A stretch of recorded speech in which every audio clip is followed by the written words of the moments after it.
Welcome to Dare to Cook. Today we're going to cook beef caldereta.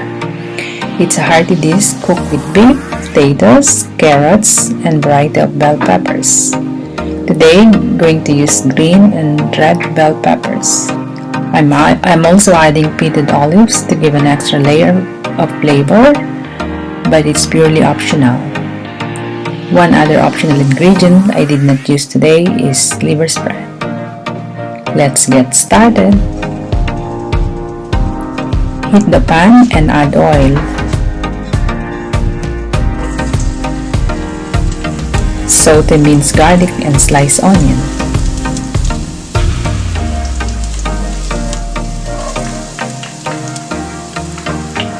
I have already marinated beef for about 30 minutes with 2 tablespoons of soy sauce, teaspoon of ground black pepper, 1 teaspoon of minced garlic, and 2 bay leaves.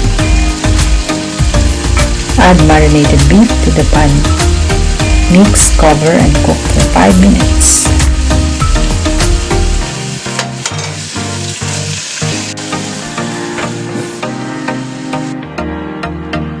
Open the lid and sprinkle chili flakes. Mix and cook for another 5 minutes. Add bay leaves and beef broth, tomato sauce, cover and simmer for 15 minutes.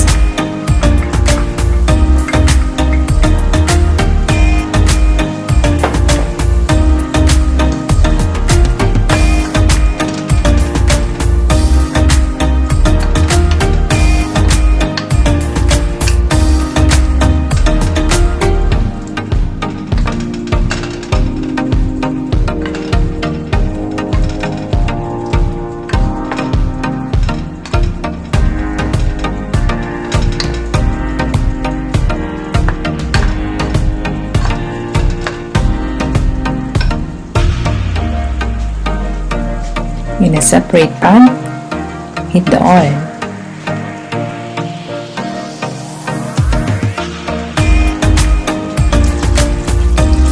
Add potatoes and carrots.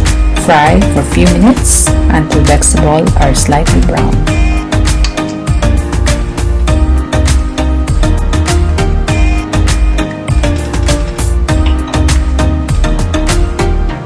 Remove from the pan into separate bowl.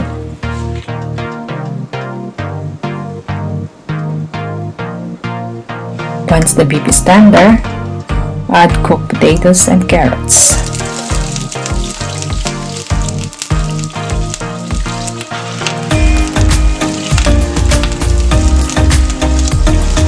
Mix well, cover and cook for a few minutes.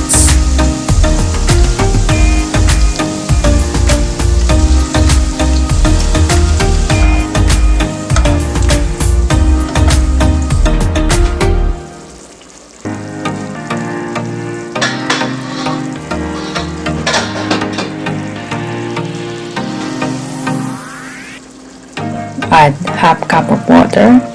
Now, add red, green bell peppers and pitted green olives.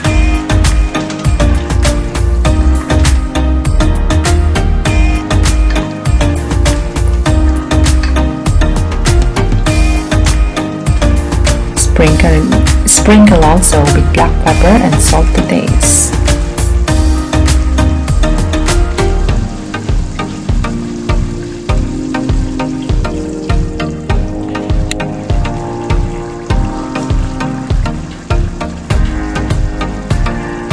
Now, you can mix, cover and simmer for 5 minutes or until the sauce thickens.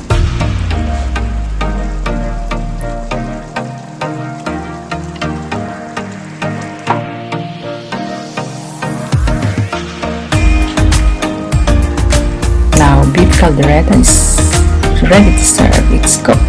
Best serve with rice.